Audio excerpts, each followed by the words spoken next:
Vamos dar continuidade aqui aos nossos estudos, né? Na Epístola de Tiago. E hoje vamos iniciar o capítulo 3. Vamos ler até o verso 12.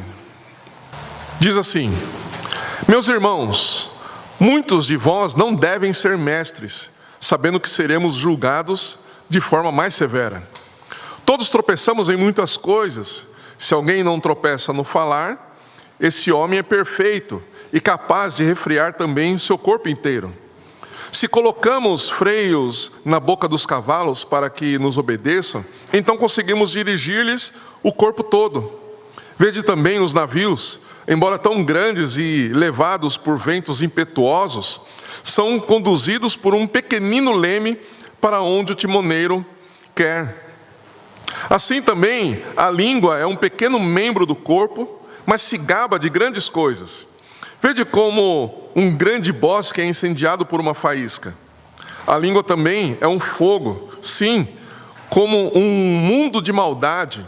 Ela é colocada entre os membros do nosso corpo, contamina todo o corpo e põe em chamas o curso da nossa existência, sendo por sua vez posta em chamas pelo inferno.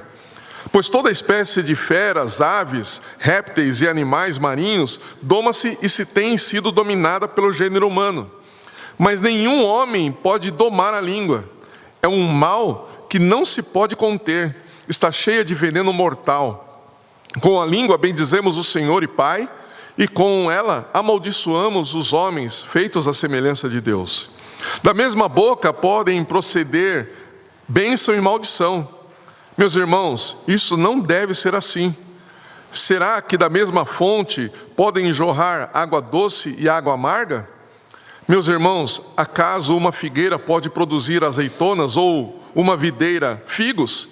Tampouco uma fonte de água salgada pode dar água doce. Amém. Vamos orar mais uma vez. Espírito Santo, muito obrigado pela Tua palavra, inspirada por Ti. E agora, Senhor, que temos lido, pedimos que o Senhor fale aos nossos corações, ilumine o nosso entendimento, para que, da mesma maneira como o Senhor inspirou os autores bíblicos, o Senhor agora nos inspire, não para escrever, mas para ouvir, que sejamos ouvintes inspirados por Ti, Espírito Santo, para entendermos a Tua palavra e colocarmos em prática para o louvor, honra e glória do nosso Senhor Jesus Cristo. É isso que nós te pedimos nesse instante, em nome de Jesus. Amém. Muito bem. Eu não sei quantos de vocês já tiveram algum tipo de desejo, né? E ficou muito animado com aquilo, ficou muito motivado, né? Com um desejo ou uma ideia, né? Você teve uma ideia maravilhosa, pelo menos para você, né? E você ficou realmente muito motivado. E aí você conta, né, esse desejo, você conta essa ideia, né, para alguém. Aí a pessoa vem e começa a falar um monte de coisa, começa a falar assim: eu conheço uma pessoa que fez isso aí que você está pensando em fazer e se deu mal, né? Se deu completamente mal. Ela perdeu o que tinha, perdeu a família, perdeu os bens, a vida dela foi um desastre, se tornou um desastre total e acabou, essa pessoa acabou morando nas ruas, né? Numa outra, talvez, ilustração, você já presenciou ou já ouviu falar de pessoas que ocupam uma certa posição e usam essa posição para humilhar pessoas, para denigrir, às vezes, para colocar a pessoa no lugar mais desprezível que pode haver. Tem pessoas que são assim, elas usam as suas palavras para destruir outras pessoas. Por exemplo, alguns jovens tiveram as suas vidas completamente mudadas para pior, porque ouviram palavras literalmente malditas. E essas pessoas, esses jovens, né, que tinham talvez um potencial muito grande, talvez até de cantar, por exemplo, né? Nós estávamos aqui adorando ao Senhor com canções, e havia jovens, eu já ouvi falar, né, de jovens que tinham até mesmo um potencial e um desejo, mas ouviram alguém chegar e falar assim: ah, você com essa voz de taquara rachada, essa voz estridente aí, nossa, não aguento ouvir você cantar. Aquele jovem se retraiu, e o seu desejo, que poderia ser desenvolvido, né? É claro que ninguém nasce sabendo, mas aquele desejo de cantar que poderia ser desenvolvido, foi ali naquele momento literalmente morto. E a pessoa nunca mais voltou a cantar em público. Por quê? Porque ouviu uma palavra que destruiu aquele desejo, que destruiu aquele ímpeto que ela tinha. Tiago, ele vai falar mais ou menos não, ele vai falar literalmente de pessoas que estão em posições de liderança, posições de governar outros, mas que usam mal as suas palavras. Ele começa com uma exortação, e é muito interessante a maneira como ele começa, né? A gente já falou aqui algumas vezes que Tiago, ele inicia suas exortações sempre com meus irmãos, né? Cada bloco de exortação ele começa com meus irmãos. E aqui mais uma vez ele inicia esse trecho, né, de exortação da mesma maneira, meus irmãos. Com isso ele chama a atenção dos seus leitores para, em primeiro lugar, o tipo de relacionamento que eles tinham em comum como resultado da fé em Cristo. Ok? Por que isso é importante? Porque isso iguala a relação. Isso iguala a relação. Antes de qualquer vocação, ou antes de qualquer posição que qualquer pessoa possa ter, antes de qualquer coisa, nós somos irmãos. Nós somos irmãos. Essa semana eu estava conversando com uma pessoa, né, que eu não tenho convívio, eu conheci essa pessoa essa semana, e a gente estava ali batendo um papo, tal, falando sobre algumas coisas, e num determinado momento, eu falei, eu sou pastor, né? E aí a pessoa falou assim, desculpa, né? Porque ele estava me tratando como Jefferson, tal, né? Aí quando eu falei que era pastor dele, desculpa, né? Como se ele estivesse me ofendendo por me tratar como o Jefferson. Eu falei, não, meu querido, eu usei justamente essa expressão, né? Eu já estava estudando esse texto, né? E coube direitinho, né? Eu falei, meu querido, antes de qualquer coisa, nós somos irmãos em Cristo. Então, posição não, é uma questão de vocação, uma questão de chamado e propósito de Deus, mas antes de qualquer coisa, nós somos iguais, nós somos irmãos. Tiago, quando ele começa as suas exortações com meus irmãos, ele está reforçando justamente essa realidade. Em Cristo, nós somos iguais. Em Cristo, nós somos irmãos. É por causa de Cristo que nos reconciliou com o Pai, né, e aí está a verdadeira religião, né, a reconciliação com o Pai, é que nós somos irmãos.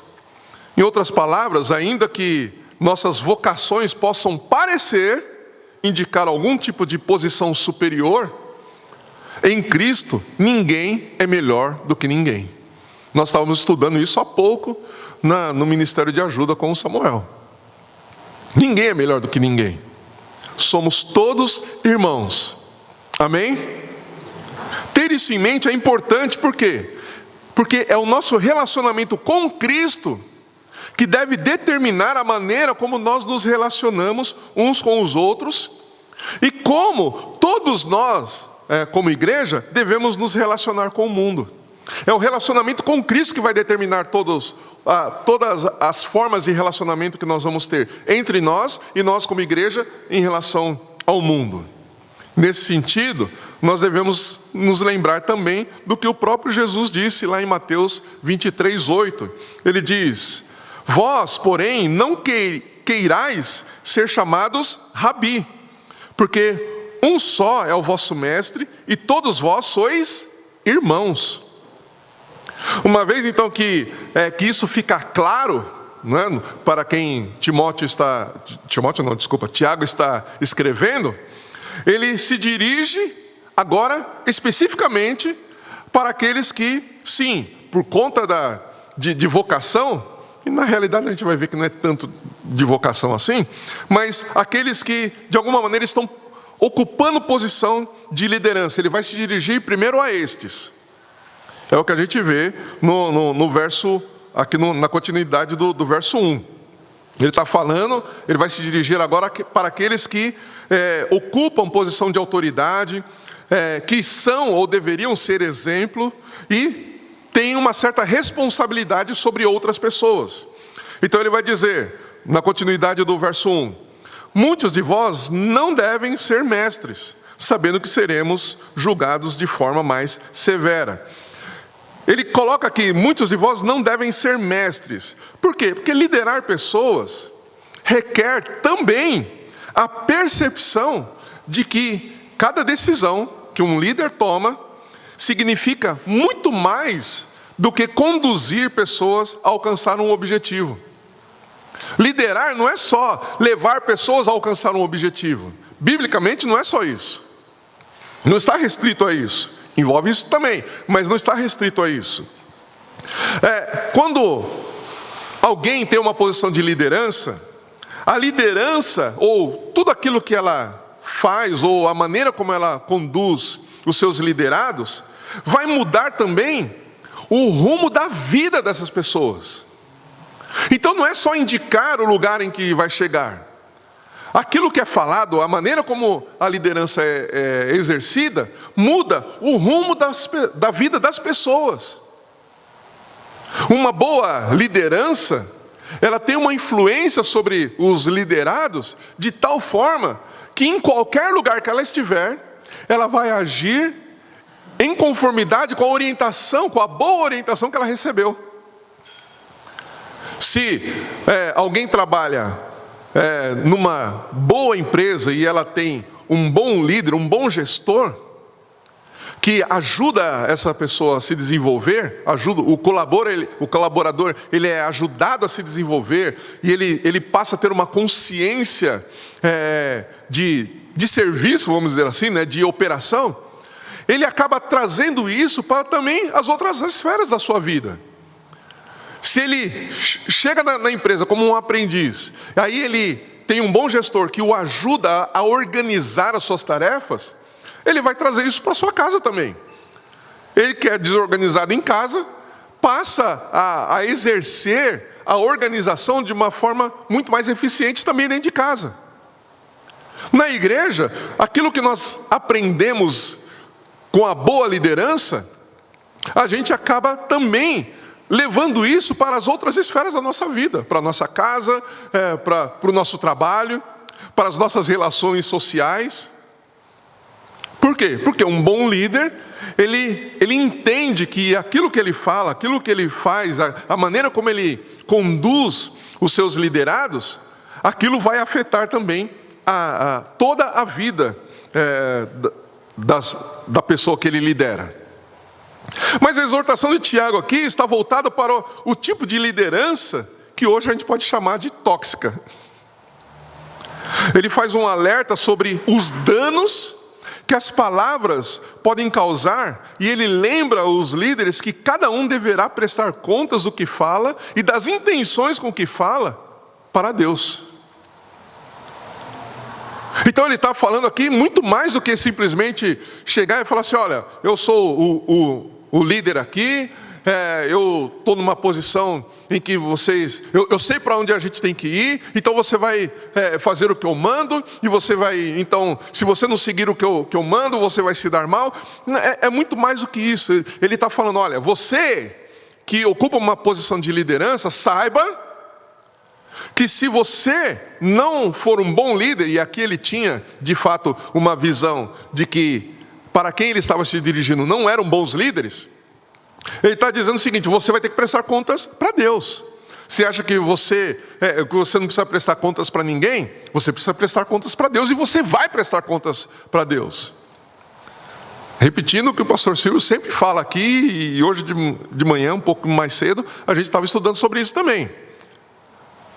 O pastor Silvio sempre fala: olha, eu sei que naquele dia, quando o Senhor me chamar, quando eu estiver diante do Senhor, Ele vai me perguntar: o que você ensinou para o meu povo, para as minhas ovelhas? E todos nós vamos ter que prestar contas, e Tiago está chamando a atenção justamente para isso. Então, é necessário que aqueles que ocupam uma posição de liderança entendam que as suas palavras podem causar danos na vida e no rumo da vida de quem ouve. E ele deixa isso muito claro no final do verso 1, quando ele diz: sabendo que seremos julgados de forma mais severa, porque foi colocada uma responsabilidade.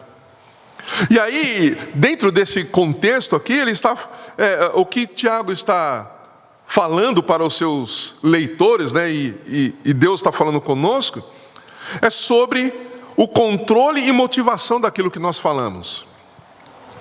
E aí ele vem falando sobre também a maneira como cada coisa é falada, como cada palavra é exposta. E o ponto de Tiago aqui não é se aquelas pessoas tinham capacidade de liderança ou não, porque é muito provável que essas pessoas tinham uma capacidade de liderança.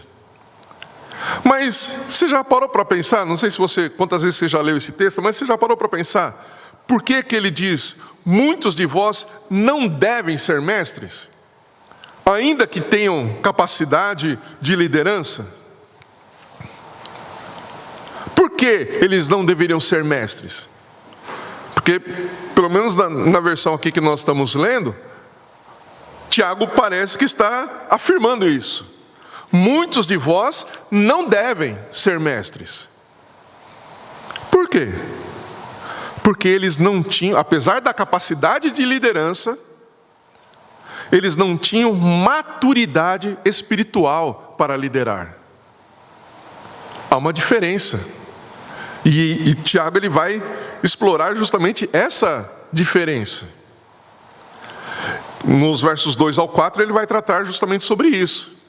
Quando ele começa no verso 2, quando ele fala sobre perfeição, ele está se referindo não simplesmente a alguém que é perfeito naquilo que faz, mas ele está se referindo à maturidade.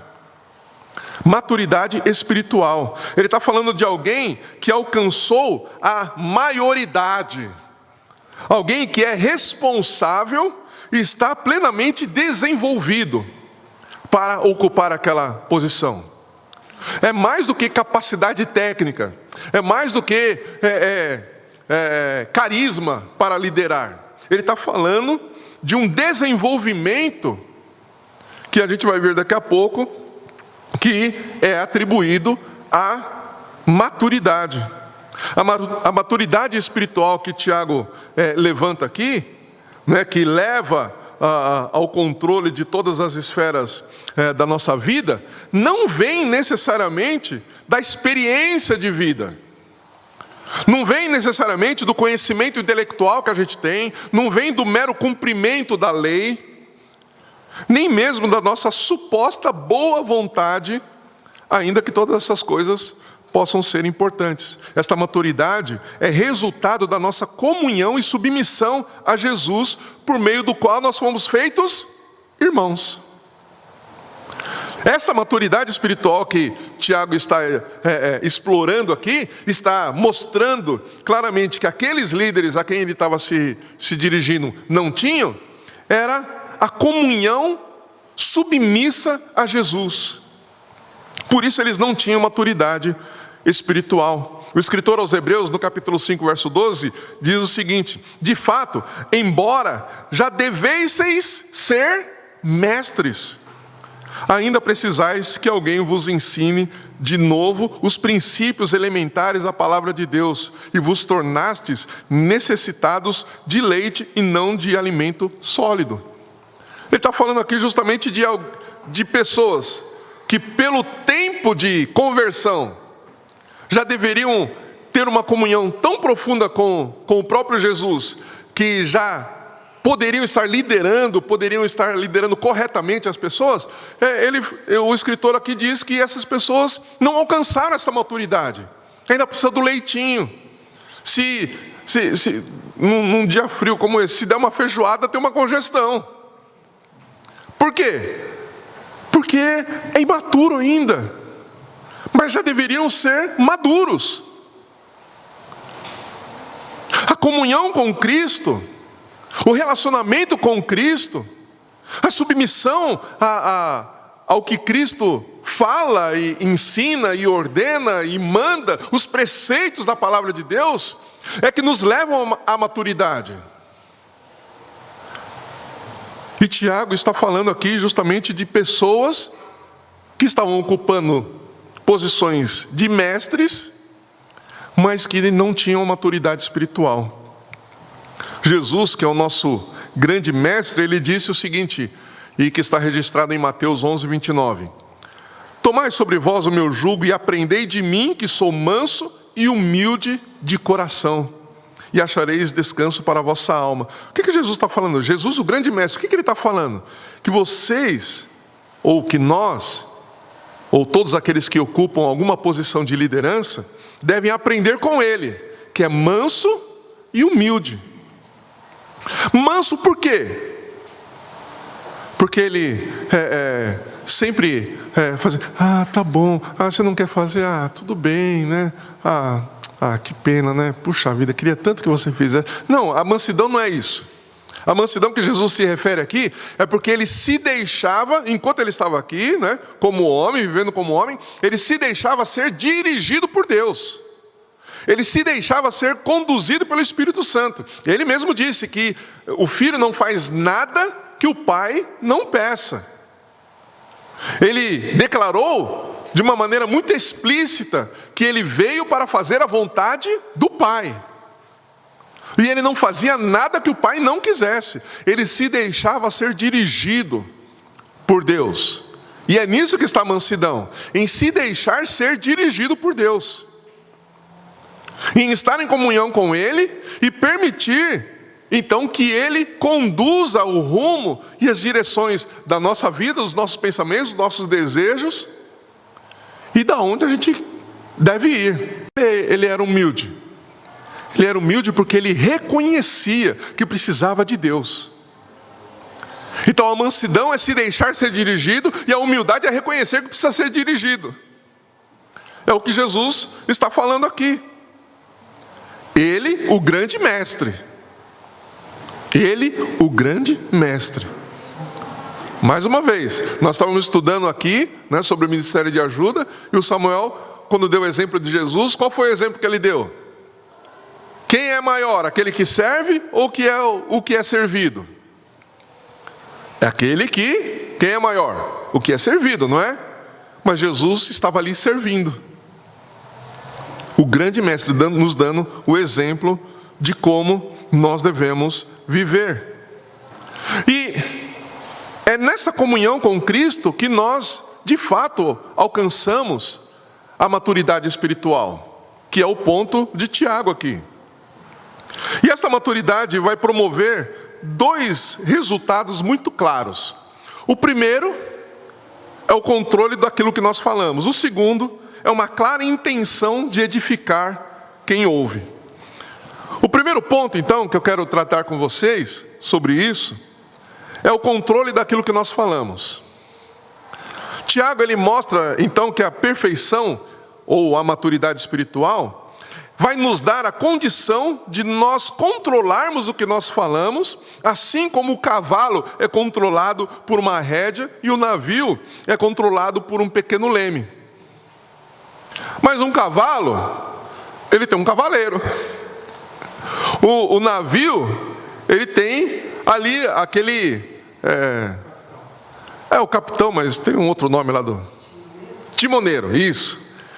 O navio tem o timoneiro, que conduz, que controla ali o leme. Então ele vai mostrar que essa maturidade ou essa perfeição é possível, a despeito dele mostrar também claramente que a língua é um mal descontrolado, né? É um órgão descontrolado, né? Nos versos 5 ao 9 ele vai mostrar as consequências destruidoras de uma língua descontrolada. Mas ele põe um ponto aqui de esperança, mostrando que é possível ter controle. É possível ter controle. Mas antes disso ele vai falar, como eu disse há pouco, sobre as consequências destruidoras de uma vida descontrolada, de uma língua descontrolada. E a questão aqui não é falar a verdade, porque tem gente que fala a verdade e ainda assim destrói pessoas, falando a verdade. A questão não é essa, a questão não é falar a verdade. A questão é o poder de influência que nós temos sobre as pessoas que nos ouvem. As palavras podem gerar vida ou podem gerar morte. Provérbios diz isso, Provérbios 18, 21. Ele fala, a morte e a vida estão em poder da língua. E aquele que a ama comerá do seu fruto. As analogias que Tiago vai fazendo então, que ele traz, mostram o poder devastador que as palavras podem provocar. A vida inteira de alguém pode ser destruída por palavras, muitas vezes verdadeiras, porém malditas. Talvez o que alguém fala, né, não pode, ou pode parecer nada para ela. Pode ser algo simples, mas para quem ouve é destruidor. Para quem ouve é destruidor. O salmista, no Salmo 141, verso 3, ele diz o seguinte: Senhor, guarda a minha boca. É Davi falando aqui. Senhor, guarda a minha boca, vigia a porta dos meus lábios. Põe controle. Veja, Davi ele se coloca aqui, né, usando as analogias de Tiago, né, ele se coloca como aquele animal que instintivamente ele é selvagem, mas que tem ali as rédeas na boca ali, mas principalmente ele está se referindo a quem controla as rédeas. Davi ele fala assim: Senhor, Tu que és aquele que governa a minha vida, coloca controle na minha boca, me ajuda a ter controle sobre aquilo que eu falo. A gente vai ver daqui a pouco como Jesus mostra que a questão daquilo que a gente fala diz respeito àquilo que está no nosso coração. Davi então ele está mostrando o seguinte: Senhor, não somente impeça que eu fale aquilo que normalmente eu falaria, mas trata com o meu coração, para que o meu coração não fale algo ou não tenha algo que seja indevido. Não é o que nós vemos também no Salmo 119? Que as meditações do meu coração sejam agradáveis a Ti, que as palavras dos meus lábios sejam agradáveis a Ti. Então Tiago, ele, inclusive lembrando do que o salmista diz, ele fala: é preciso e é possível ter controle sobre o que se fala. O animal selvagem, ele não está sob controle até que seja domesticado, até que seja domado. E a nossa língua precisa ser domada. Por nós mesmos? Não. Precisa ser domada por Cristo. Precisa ser controlada e governada por Cristo. É por isso que eu estou enfatizando aqui a necessidade de nós termos comunhão com Jesus. Porque é na nossa comunhão e relacionamento com Cristo que nós aprendemos a controlar ou sermos controlados e governados pelo próprio Cristo. Tiago, no Ao final, né, desse trecho, né, já no finalzinho aqui nos versos 10 ao 12, ele vai mostrar a incoerência da vida religiosa. Por quê? Porque Tiago ele expõe justamente a hipocrisia da religiosidade. Mas a gente tem que também entender a profundidade do que Tiago está falando. Quem não controla a própria língua é um religioso falso e mentiroso, e mostra que não tem comunhão com Cristo. Quando alguém se utiliza da verdade para oprimir pessoas, para destruir pessoas, ela mostra que ela não tem comunhão com Cristo. Com o Cristo que nos fez a sua imagem e semelhança e nos tornou irmãos. É contraditório levantar as mãos na igreja e dizer: Jesus, eu te amo, chorar no culto, ler a Bíblia todos os dias e ser cheio de toda forma de injustiça, malícia, cobiça, maldade, inveja, homicídio, discórdia, engano, depravação, ser intrometido. É contraditório levantar as mãos e dizer: Jesus, eu te amo, e ser caluniador, ser inimigo de Deus, ser insolente, orgulhoso, arrogante, inventor de mal, desobediente aos pais. Ser insensato, indigno de confiança, não ter afeto natural, ser sem misericórdia, é contraditório, é hipocrisia. Eu acabei de descrever para você aqui o que está em Romanos 1, dos versos 29 ao 31. E eu recomendo que você leia Romanos capítulo 1 inteiro, porque ele vai colocar ali muitas outras práticas de vida que estão debaixo do mesmo pecado, que tudo ele classifica ali como sendo um único pecado. Então, a gente não pode ter uma vida contraditória. Dizer que ama a Deus, dizer que serve ao Senhor, levantar as mãos, como eu disse, chorar, ler a Bíblia todos os dias, mas nós sermos tudo isso e muito mais que eu li aqui em Romanos 1, versos 29 a 31. E aonde está a profundidade então do que Tiago está falando? Está na intenção. Não é só o que se fala, mas a intenção com que se fala. O que falamos afeta profundamente as pessoas, mas nossas palavras, apesar de serem externas, revelam o que está no nosso coração. É lá, na verdade, no nosso coração, que estão as nossas intenções, e são as nossas intenções que produzem frutos, não somente as nossas palavras, mas as nossas intenções.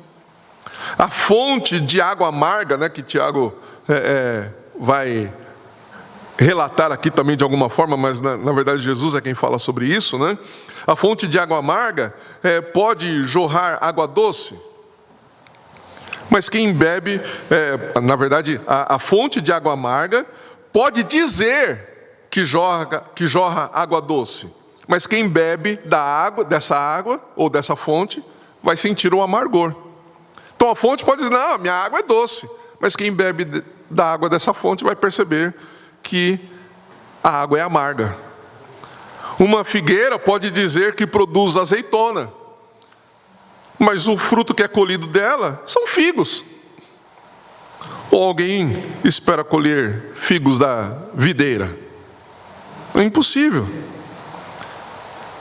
E certamente Tiago também tem Deuteronômio capítulo 30, versos 11 ao 20, em mente, que diz justamente o seguinte: porque esse mandamento que hoje te ordeno não é difícil demais, nem está fora do teu alcance.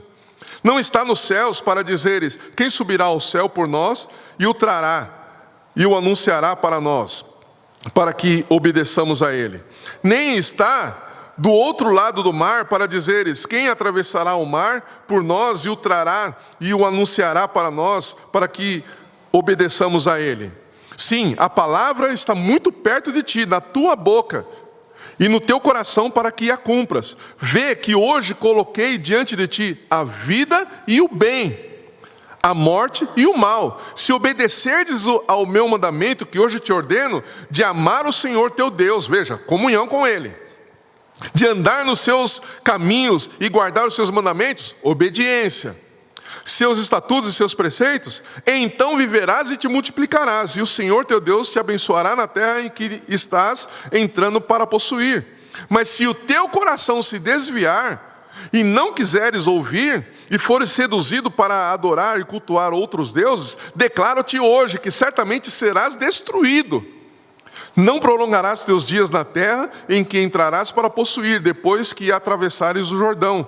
Convoco hoje o céu e a terra como testemunhas contra ti, de que coloquei diante de ti a vida e a morte, a bênção e a maldição. Portanto, escolhe a vida para que vivas, tu e tua descendência, amando o Senhor teu Deus, obedecendo a sua voz e te apegando a Ele, pois Ele é a tua vida e a extensão dos teus dias, para que habites na terra que o Senhor prometeu com juramento dar a teus pais, Abraão, Isaque e Jacó. Jesus nos chama para a comunhão com Ele, nos reconciliou com o Pai, para que por meio dessa comunhão e do nosso relacionamento íntimo com Ele, nós possamos então receber as palavras de vida e obedecermos aquilo que Ele nos diz e vivermos em conformidade com aquilo que Ele prescreveu e aquilo que Ele ordena. É nisso que nós encontramos de fato a vida. Quando nós estamos em comunhão com Cristo, quando Ele trabalha em nossos corações, transforma, na verdade Ele muda o nosso coração, né? Se pensarmos em Ezequiel, Ele tira o nosso coração de pedra, coloca um coração que é submisso a Ele, então nós passamos a viver em conformidade com aquilo que Ele quer, em conformidade com a sua vontade, que é boa, agradável e perfeita, nós passamos a viver e abraçar como a nossa própria vida, como a fonte da nossa vida, a vontade de Deus, e isso se reflete na maneira como nós falamos. As nossas intenções são transformadas na nossa comunhão com Deus, na nossa comunhão com o Pai, com o Filho e com o Espírito Santo, em nossa submissão a Ele. Não é o nosso esforço por mudarmos as nossas motivações que vão mudar as nossas motivações.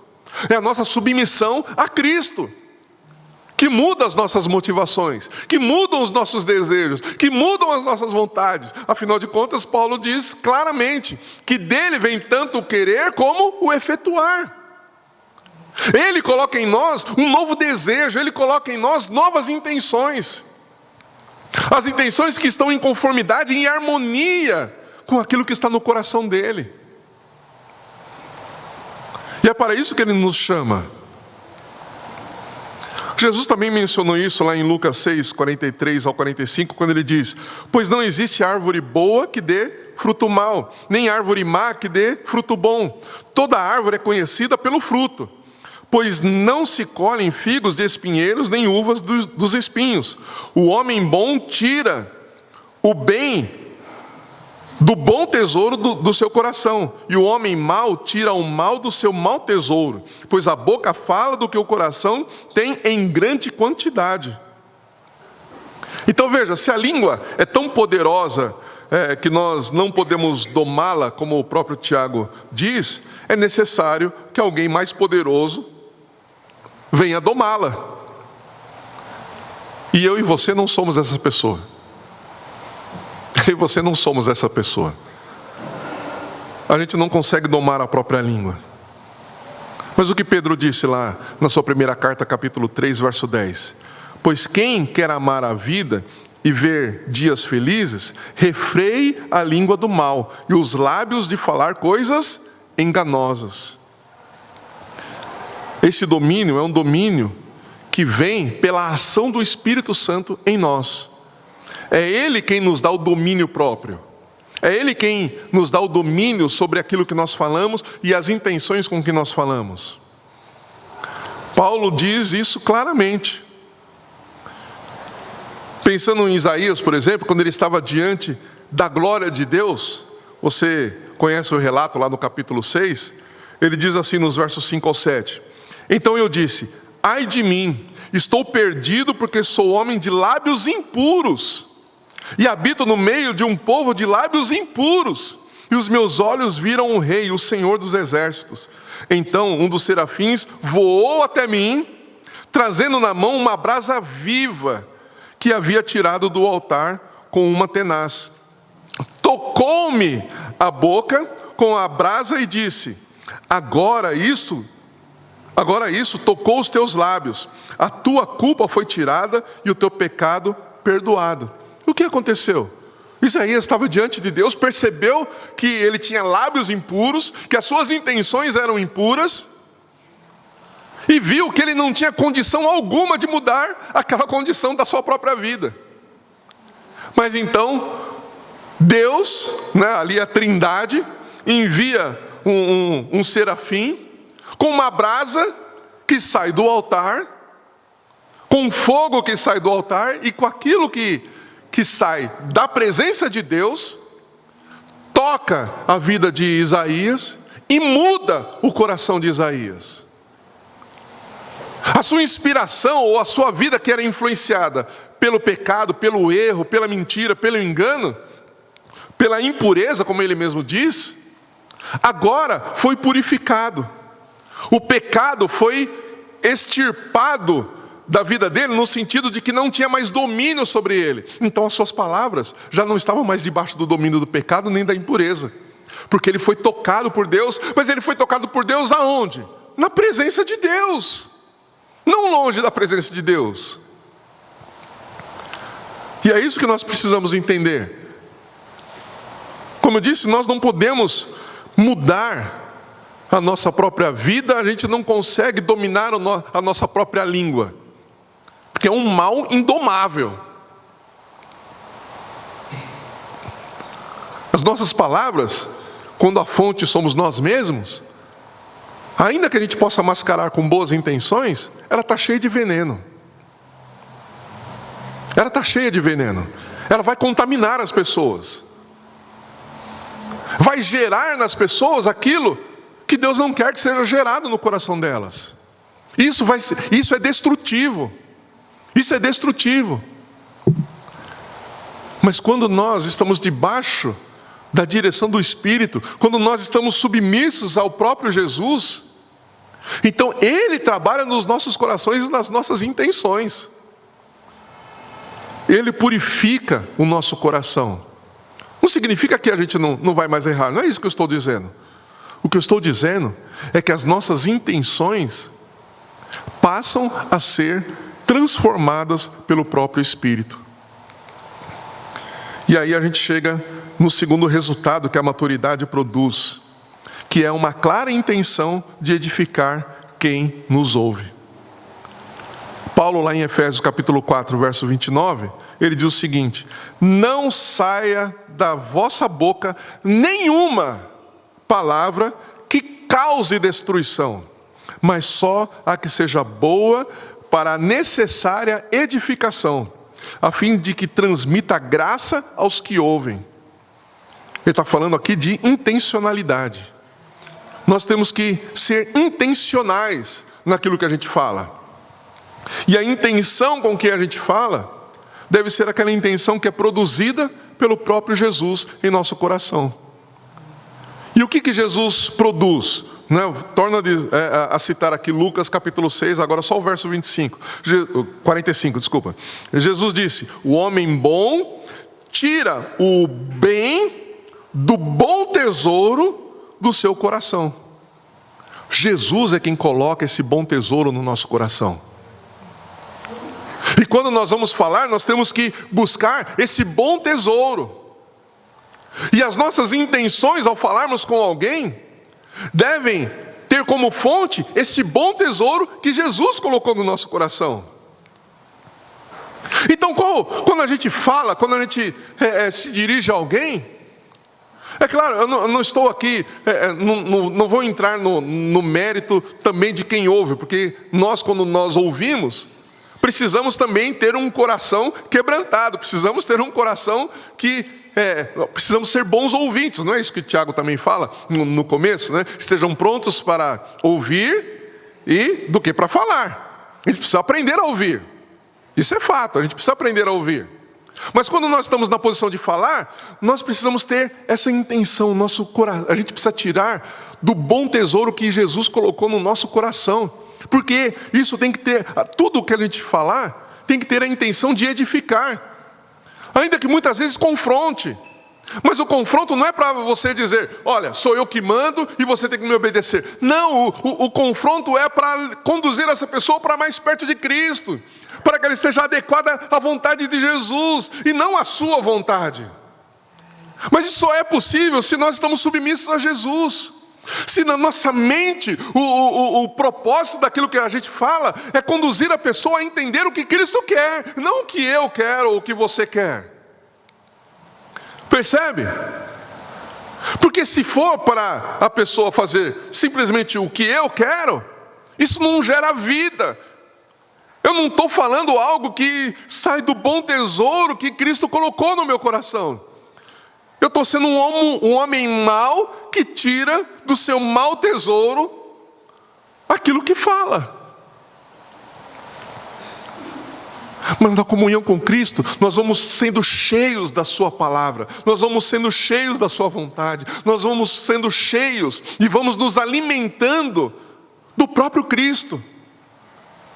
E quando a gente se alimenta do próprio Cristo, a gente passa a exalar quem Cristo é. A gente passa a falar como Cristo. Mais uma vez, retornando ao que nós estávamos estudando no Ministério de Ajuda.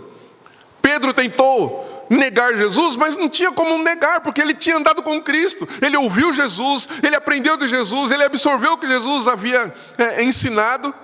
E quando as pessoas estavam ali perto dele, ouvindo ele falar, você estava com ele. Ele tentou negar e não conseguiu. O pastor Silvio sempre fala isso também, né? Que Pedro estava tentando negar Jesus e não conseguia. Por quê? Porque ele esteve com Cristo.